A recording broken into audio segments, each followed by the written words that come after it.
He kōna ipurangi tēnei nā te reo irirangi o Aotearoa.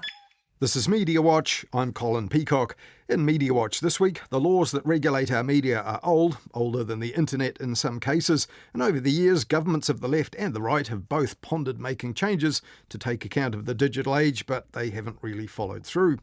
Now, that's one of the reasons that a lot of online content these days isn't obliged to uphold any of the sort of standards that TV and radio broadcasters do, and newspapers and news websites as well for that matter. But this week, the broadcasting watchdog opened a can of worms by telling one alternative online news outlet it does have the scope to consider complaints about them breaching basic broadcasting standards.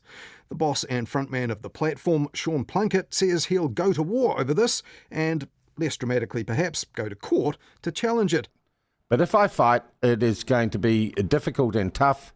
It's a hill I'm prepared to die on. So this week we asked the Media Minister if online stuff really should be accountable in 2025. A lot has been said. I don't think, our democracy is under threat, but it's an interesting little exercise going on. And apart from changing the law this week to allow TV advertising on Sunday mornings and some public holidays, what else has the Minister done in more than a year in the job?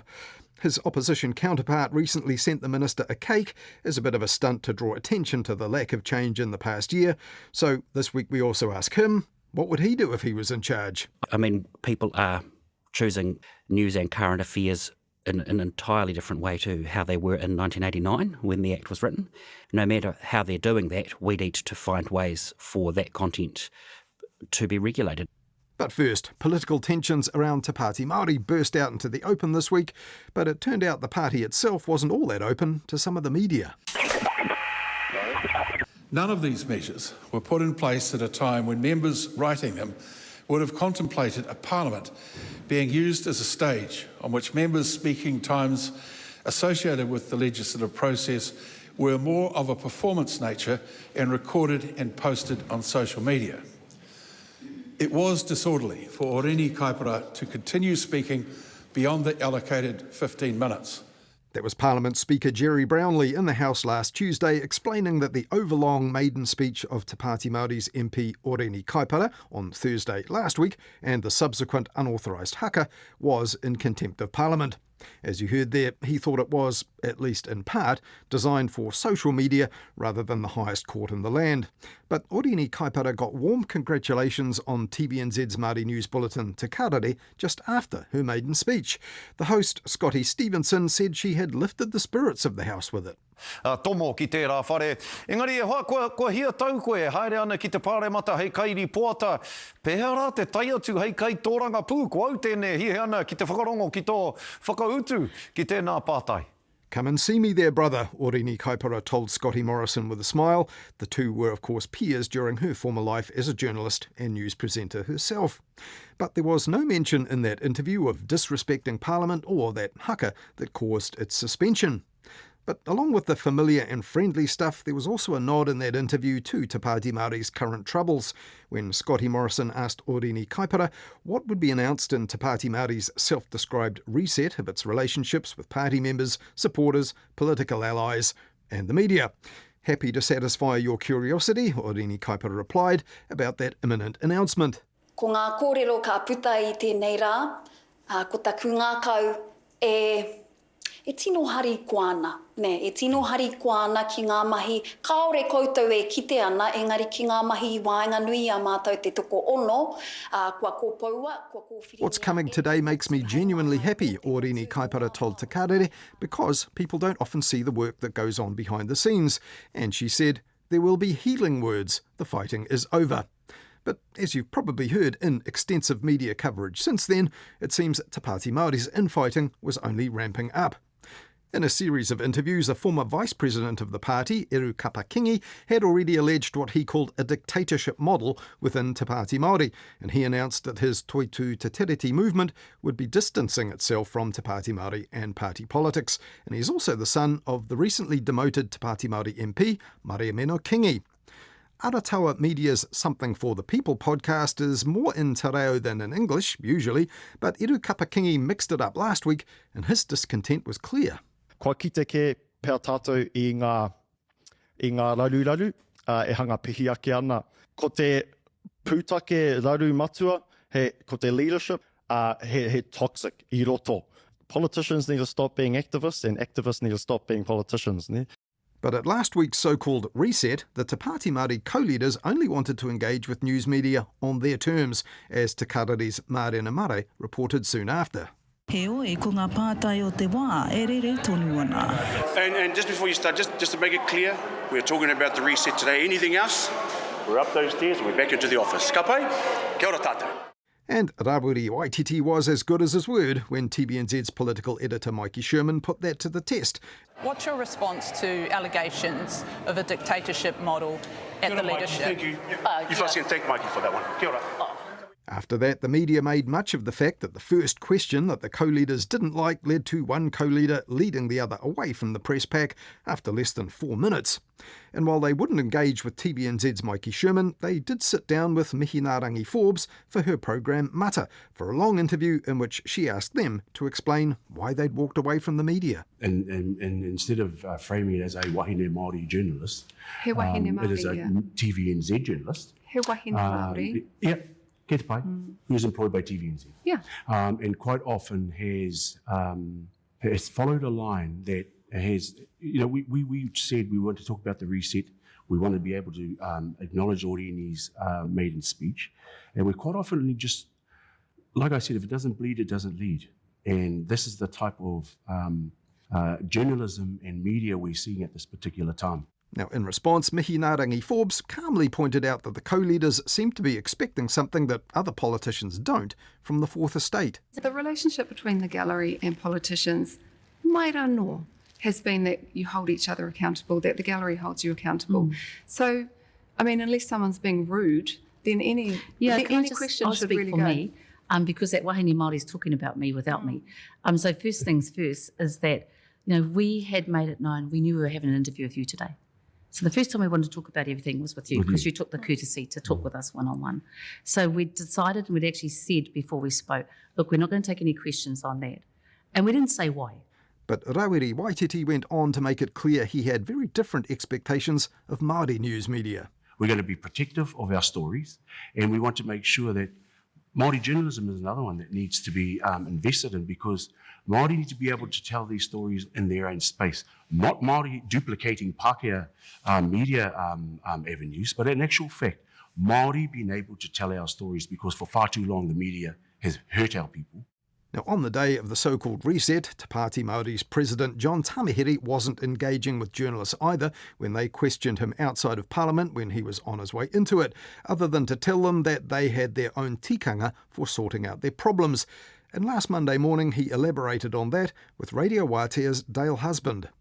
What we don't do is go to Pākehā media to have our kōreros. Last night we had an outstanding national executive hui across all of our electorates, and I'm pleased to say that we're in a good space heading into election 2026. Doesn't matter what the white media says. What matters is what our people believe. John Tamahiri said Te Pāti Māori used its own version of AI, ancestral intelligence, to work through its issues in a way that, in his words, doesn't look for heads on platters. That's Pākehātanga, he told Dale Husband. And rumours of a rift with MP Mariameno Kapakingi was just a momentary blip in our momentum, he also said on Radio Wātea. But late last Monday, Te Pāti Māori's leadership emailed party members with details of allegations that Mariameno Kapakingi had overspent her budget, and there were also serious claims about the behaviour of her son and former employee Eru. The next morning, Adam Pearce of the New Zealand Herald had that story on its website, and he told the Herald Now show, as much as he felt he could, these are some pretty serious allegations. And now this is a developing story. It will be developing throughout the day and we will be bringing you new information as it comes to light. But what we do know is that the party, Te Pāti Māori, sent an email late last night. And at that point, many in the media were holding back on some of the details, as the co-leader Debbie Ngaurewa Paka told reporters outside Parliament that information was really not meant to be for them to report. I think it's really important to remind all the media that all the comms that's going out at the moment is actually intended for the membership and the National Council. We're a party that's owned and determined by our electorate, so that's where the comments need to be left for. What are the allegations? I've just said our comment. But for Te Ao Māori News, political correspondent Māni Dunlop said, "It would be naive to expect the circulation of confidential documents to a political membership email list to remain private." And the party leadership had certainly picked its moment to tell the members about the issues that were months old and known to parliamentary services. Clearly, a bit of media management was going on there. And as the details of the documents filtered out in the media throughout Tuesday, Māni Dunlop went on to conclude this. The so-called reset, unveiled just days ago, aimed at restoring unity and focus, now feels redundant. Any attempt to rebuild trust will have to start again from scratch. Well, that long process is now playing out in the media glare as well, and undercut by every social media message posted by Eru Kapakingi that gets reported on mainstream media sites almost as soon as they're online. On the Spin-Offs podcast Gone by Lunchtime this week, Māori journalist and producer Annabelle Lee Mather made this point. This is not a reset. This is a tit-for-tat, gutter kind of politics approach to dragging out this issue. And I think what makes that unforgivable is that this week we have the MACA legislation back in front of the House. This is the legislation that is literally the genesis of Te Pāti Māori as a Māori political movement. So for marine and coastal areas. The Marine and Coastal Areas and Act. So for all of that to be completely sidelined and subsumed by this, it is so incredibly disappointing. The Marine and Coastal Area Amendment Bill, debated in Parliament this week and about to become law, will alter the 2011 Act, which restored iwi and hapu rights to seek customary title to marine areas. It's a big deal because that law replaced the divisive Foreshore and Seabed Act of 2004, but there was nothing like the same level of media attention on that matter this week. Annabelle Lee Mather, incidentally, was also a founder of the Māori Issues current affairs show The Hui, and in the background, the future of key Māori news and current affairs on TV, which can cover issues like these, is now uncertain. The same day as the ill-fated Te Pāti Māori reset, TVNZ1 News also reported this. It's been on our screens for 40 years. But the future of TVNZ's award-winning Māori news bulletin Te Karere and other Māori news outlets is up in the air, with broadcasting funding agency Te Māngai Pāho restructuring how it funds news and current affairs as it expects to receive less money from the government next year. And one of those other shows was The Hui. At Stuff, Glenn McConnell was also across this move. Those sources have told me the Hui will not receive funding next year, and it's unclear how Te Karere fits into a new Te Māngai Pāho funding model. The Hui is the most watched Māori current affairs show. It gets $1 million from Te Māngai Pāho each year. Presented by Julian Wilcox, it streams on 3, Stuff and Whakaata Māori. And on 3 News produced by Stuff that day, Glenn McConnell also explained to viewers that this was about Te Māngai Pāho changing the way it allocates money for content. Now Te Māngai Pāho is looking to merge all of the country's Māori news services into one entity. It's calling that the News Hub, a name which may be familiar to some viewers. And like the so-called MACA bill in Parliament last week, the future of the last remaining Māori TV news bulletins and the one last weekly news current affairs show but one didn't get anything like the media attention lavished on Te Pāti Māori's internal struggles. Now, partly this is all about pivoting to regionally produced news content rather than stuff for national TV networks, and specific funding decisions about the Hui and Te Karere are expected at the end of the month, and we'll report back on all that later on here on Mediawatch.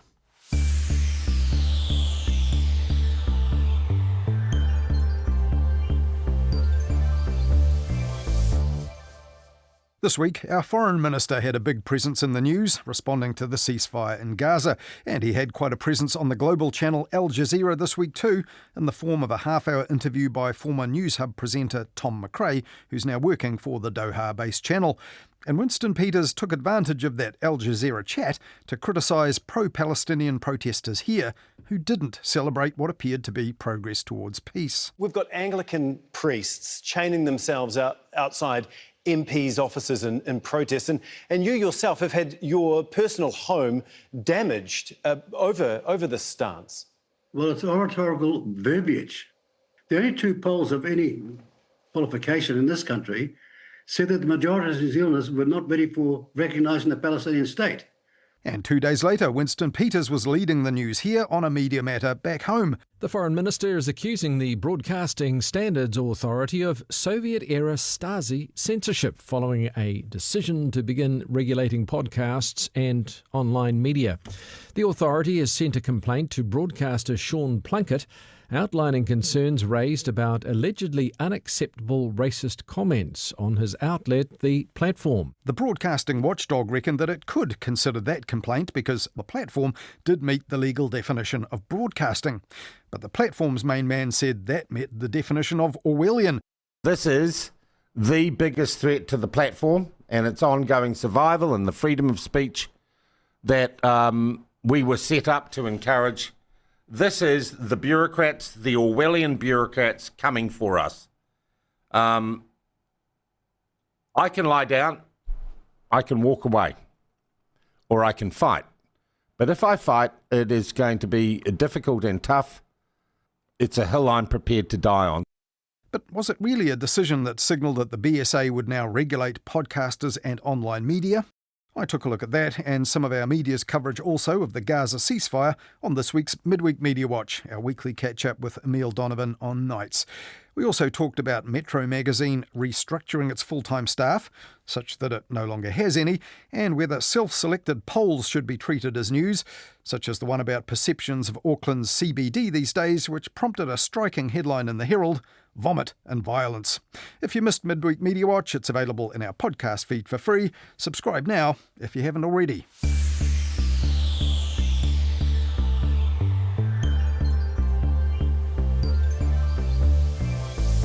Last week here on Media Watch, we looked at another aspect of that debate about what should and shouldn't be allowed to circulate online.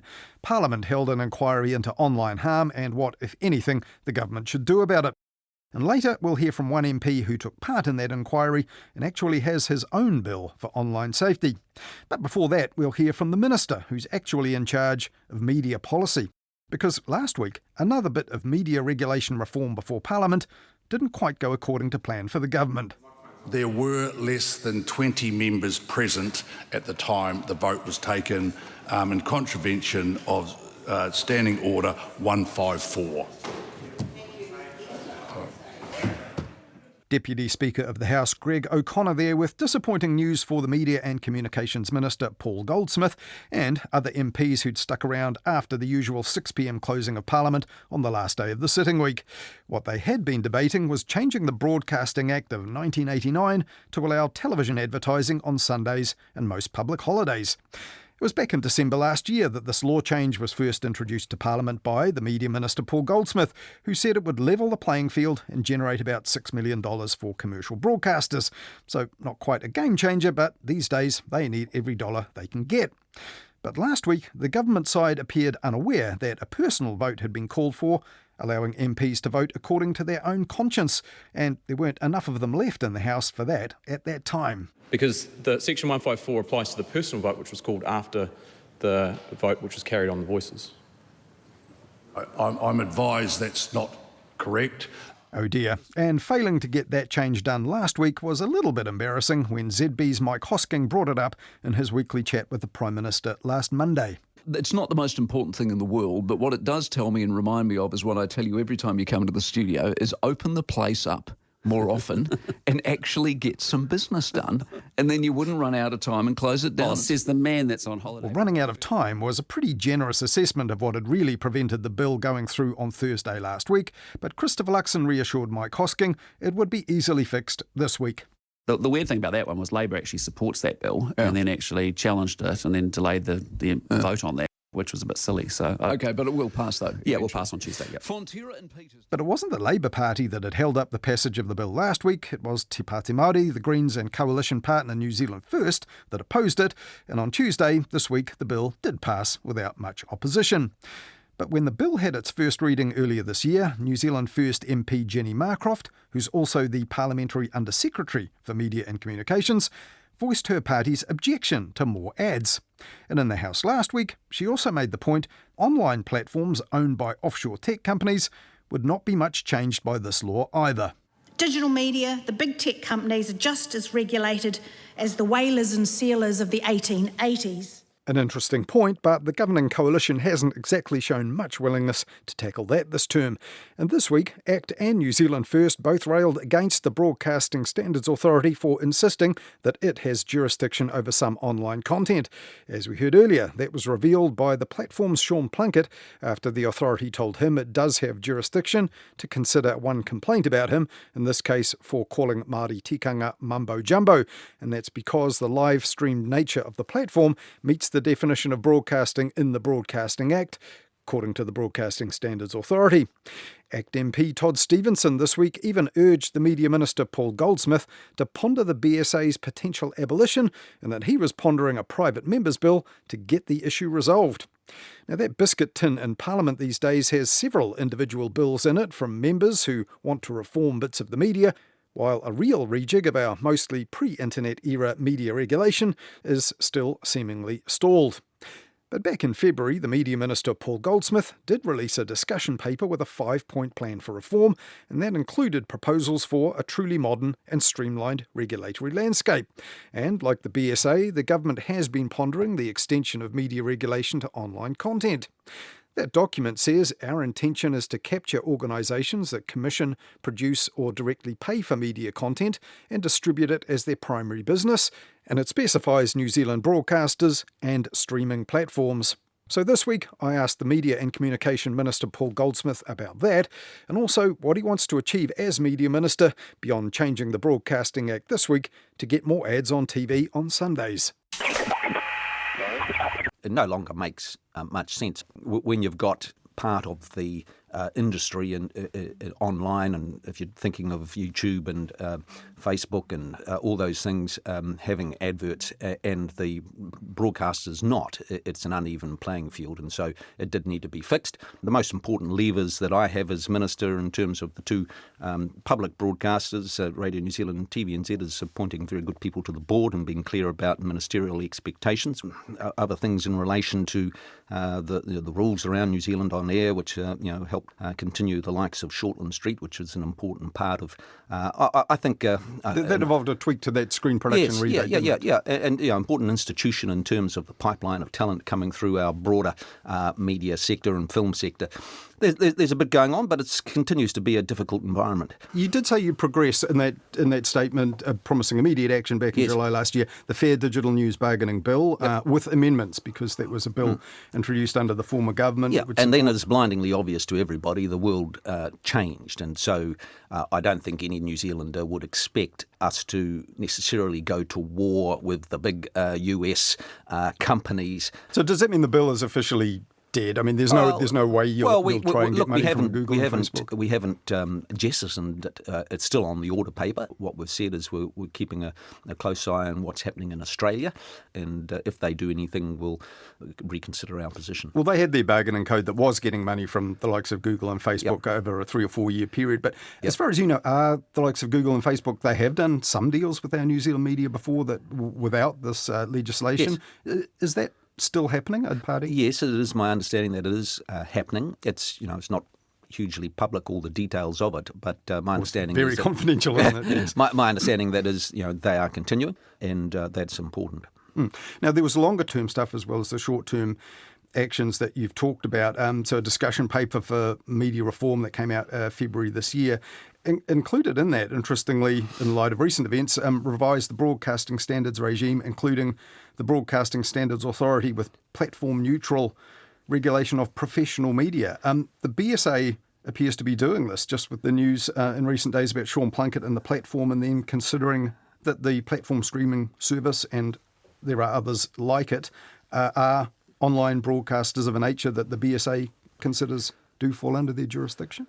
They're obviously within their rights to test that, and it may well go before the courts, and so I don't want to make any sort of judgments about that. But that's fair enough for them to ask that question, and they feel like they can. Traditional boundaries have moved on, and there's a question to be asked about how far to extend that. So part of our legislative agenda is to consider whether we need to make changes in that space. we don't want to be trying to regulate, every teenager turning up on YouTube or something like that. That's No, but what the BSA seems to be saying is that these are broadcast-like operations, yes. the platform, and that they feel obliged under the Act that governs them, which is the same, that 1989 Act you've just amended for another purpose. So if you don't want broadcasters that haven't considered themselves, that are online and not on the air in a traditional fashion, they haven't considered themselves regulated, that they might now be so. Well, I think there's a very small group of people in that category, and that is going to be tested, no doubt, over the next little while. And so I'm happy to let that flow through the system and see how it goes. But separate from that is the question of whether we change the legislative framework, and that is something that has been proposed, and we're still giving consideration to. So did this take you by surprise? You weren't expecting that? Not entirely. We had a heads up before and a no surprises basis, so we'll see how it all plays out. It seems to me you might have, or at least your people, might have already considered this very issue, because policy proposals in February, it says, our intention is to capture organisations that commission, produce or directly pay for media content and distribute it as their primary business. And that includes New Zealand broadcasters and streaming platforms, it specifically says. It also specifically says not including online platforms that host user-generated content like Facebook or TikTok, just putting people's stuff on there. Basically, you said our intention is to capture outfits like the platform, streaming platforms that are broadcast-like. Well, that's in the media reform package that went out for consultation, and so the process that we're considering at the moment is we've had a lot of feedback on that, and the government's yet to make final decisions about what precisely we're going to do. But in the meantime, the BSA is out there with what it obviously considers is within its current ability to do. And look, there's a lot of noise about it at the moment, which is quite natural. Of course, if you're in the sector, you want to draw attention to yourself, and so a lot has been said. I don't think our democracy is under threat, but it's it's an interesting little exercise going on. But it sounds like you've actually proposed in this policy coming out in February, a standards body that would identify the platform and similar outlets as professional media.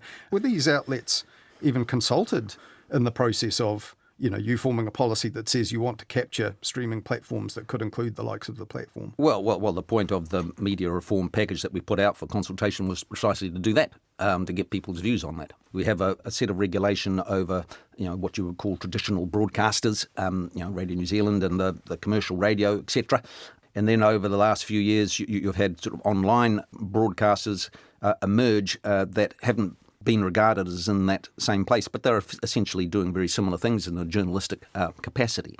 And then there's a much, much broader social media context, which, I don't think anybody can, conceive of trying to regulate in that way. And so finding that boundary is something that we need to do. And, are you worried, though, in the meantime, that you could be the subject of criticism or even attack from, free speech advocates who are very forthright, saying that you, by action or inaction, could be allowing censorship of them over the internet? One of the things about being in politics is from time to time one is the subject of criticism, and if I worried about that, I'd never go out of bed in the morning. I don't think free speech in New Zealand is going to collapse if we address the issue of the change in the nature of how the media operates, and then consider what the impact is on the Broadcasting Standards Authority and the period of transition that we're going through. And at the beginning we talked about the action that you wanted to take to free up the media sector. A few other things that you had suggested at that time, merging the Film Commission and New Zealand On Air, which sounds logical because they're both organisations that fund things for the screen. It is logical, and we probably will get on to that in a second term if the people of New Zealand decide to give us a second term. We're going to do it at some point, but it's not immediate. And other ideas you had that soon after you became the minister that were things you wanted to pursue. Forcing the likes of the streamers, the likes of Disney, Netflix, etc., to invest in New Zealand productions, and also to make them, more discoverable on their platforms. How can you do that? These offshore companies don't really respond. They don't have a huge presence. There's a range of options that we've considered, from reasonably light touch to more heavy duty, and we're making our final decisions on that, and we'll make announcements in due course. So you could actually force them to do it? It would have to be... in the broader sort of context, I don't think being too heavy-handed is sensible at this stage, but there may be some things that we can do, and that's what we're considering at the moment. Of course, the most important thing we can do for certainly the commercial media in New Zealand is getting the economy on track and growing so that advertising revenues start to flow and people spend more. It's been an interesting year. Last year was a terrible year for the media, all these closures and layoffs. This year, we've seen a couple of investment decisions. We've seen Sky TV get into TV3. We've seen the investment in Stuff through Trade Me. So, I think there are some positive signs that people are prepared to invest, and that's good. Been a sharp downfall in trust in the media. I've got a huge focus, and RNZ's got a huge focus on rebuilding those levels of trust, because it's very important. Well, on that, yes, you specifically instructed the state-owned broadcasters TVNZ and RNZ to improve their trust, also to improve their efficiency and build their audiences. Are you happy with the measures that both TVNZ and RNZ have taken after you wrote to them specifically asking them to up their game on this, albeit that for both of them it's times of restriction in terms of their income? As a minister on behalf of the country, what can we reasonably expect in terms of our publicly owned broadcasters? Yes, that people tune in. The audiences is a very simple measure of progress, and so that is important. So you can't interfere operationally, can you? I can't. But RNZ's employed a chief audio officer and said, get that audience back above 500,000. Yeah. That's the sort of thing you were looking for them to do? Yes, and then secondly, on the levels of trust, I can't remember the exact figures, but it was something like, there was a measure of 48% people trusting in RNZ, and they had a target to get that to 52 or something like that, and I gave some pretty firm feedback to say, well, come on, you've got to be much more ambitious than that. They've responded, and I'll keep pushing, because it's very important. Is it awkward for you? You've got coalition partners actively even fundraising in the case of the ACT Party on the basis that you cannot trust the media. And you've got Mr Seymour, who's a shareholding minister in TVNZ as well, directly criticising some of their journalism. Just this week he was putting out emails to his party supporters saying, we cannot trust the media. You need to give us money to continue our campaigns and help us keep out Te Pāti Māori. And we live in a rough and rowdy democracy, and that's all fine. And they're accountable and responsible for their opinions on all these things. And that's the beautiful thing about a democracy. If people don't like it, they get a chance every 3 years to send a clear message on these things. On the whole, we are well served by the media in New Zealand. Of course, people can criticise that, but it's a very important part of our democracy that we are held to account. As a minister, I expect to be asked tough and difficult questions and to be held to account. And if I wasn't, I'd feel nervous about the country's long-term prospects. So media is always a rough and rowdy place, but I think it serves us well. But there's always room for improvement, and so that's what we focus on. That was the Minister of Media and Communications, Paul Goldsmith, talking to me last Thursday, the day after that controversy about the Broadcasting Standards Authority and the platform's Sean Plunkett hit the headlines, and 2 days after he succeeded in scrapping the ban on broadcasters advertising Stuff on Sunday mornings and public holidays. In last week's debate in Parliament, his Labour counterpart Reuben Davidson MP mocked the minister's meagre achievements in his first year in the job. And if this, sir, is immediate action, I think that was false advertising. And Reuben Davidson also pointed to other laws which might help the media that the government could pick up as well if it wanted to. In the biscuit tin, there is a bill for a streamers levy, which ensures that the international streamers that sell us their content and charge New Zealanders to watch it would contribute a percentage of their profit back, which could be invested in local content. And while he was at it, Reuben Davidson advocated for his own members' bill to boost online media safety by obliging designated providers of online services in order to minimise harmful material, especially for people under 16. Now, Reuben Davidson is on that Education and Workforce Committee that's currently considering online harm in Parliament, which we heard about last week. But does drawing up narrowly focused bits of legislation that may never make it to the House really help? Or does it just move us further away from real joined-up regulation and policy that the country could really benefit from? Yeah, well, I would have expected that as minister he was able to progress some of the ideas. I mean, he put out a discussion document that had 5 ideas in it. On the surface, they all seemed like, things worth pursuing. None of them have been progressed. Well, the other things he has done that aren't in the document, like leaning on TVNZ and RNZ to up their game with audience and trust and all of that. TVNZ's back in the black after cuts and things like that. He could also count those as achievements, could he not, and his government? I don't know that he can claim credit for those. I mean, TVNZ, it's great to see the end result of a really difficult process. RNZ, he's asked for an increase in trust at the same time that he's cut significant amounts out of the operating budget. So one seems to contradict the other as far as please do more with less. Yeah, the Fair Digital News Bargaining Bill was something Labor had proposed initially. He said, we'll pass that with amendments. Hasn't happened. But is it realistic? Because, as he's pointed out, the US threatening retaliatory tariffs and levies and so on against countries that appear to be imposing extra taxes on US-owned companies. There's not much they could do about that. It was the same with that digital services tax they pulled just before the budget last year. I guess the issue here is this is what happens when you don't move fast enough. So there was an opportunity to progress the Fair Digital News Bargaining Bill, which Willie Jackson as Minister had done the work on. And similarly, the tax that would have seen $500 million of revenue, both of those could have been progressed and could have been in law before the political climate changed. But that Fair Digital News Bargaining Bill was introduced so late that Labor couldn't pass it after 6 years in government. You can't really criticise the current government about being slow-paced with that particular bit of legislation, can you? But if you come in as a minister and there's a great piece of legislation sitting there ready to go, that's the ultimate piece of low-hanging fruit. He could have got it over the line, and given that I'm sure we would have supported it. Well, one thing that is in policy reform program and ideas that came out last February, digital age regulation, content policy, and now with this row that's broken out between the platform and the Broadcasting Standards Authority, do you believe that the platform is, as the BSA says, an online broadcaster of a nature which we consider falls within BSA jurisdiction? Yeah, look, I think there is the potential for online platforms to be considered as broadcasters, depending on how they're sharing and distributing their content. The challenge here is that we've got a Broadcasting Act that was passed in 1989. It's had some amendments since.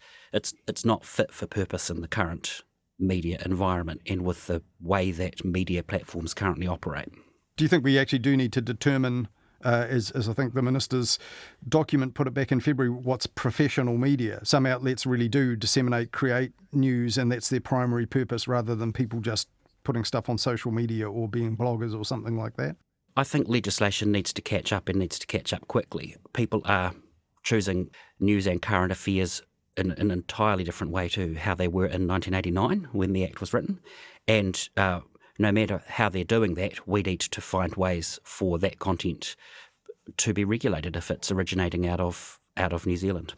I think it's something we need to look at. Otherwise, we've got two completely different sets of rules for linear broadcast or traditional media and news and current affairs in New Zealand, and content that chooses to only sit on online platforms. And I think there's a real disconnect if there's two sets of rules for what could be seen as the same content. Yeah, and as you pointed out, there are bills sitting there that the government could pick up, and one of them, we heard about it during the parliamentary inquiry into online safety, your own online safety bill. What's in that, and how does it differ from perhaps the one that Catherine Wedd of the National Party put forward that was very close to Australia's idea of banning social media accounts for under 16s? I think that what we're hearing over and over again in that select committee hearing is that there are a lot of harms happening online in these spaces.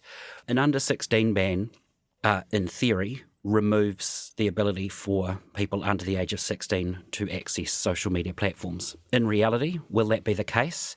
I don't think it will be. Yeah, we heard all about the inquiry, didn't we, from the guy running Australia's, what was it, age verification trial, saying listing all the ways that it was possible for a tech-savvy teenager to get around them either by themselves or with the collusion of a parent.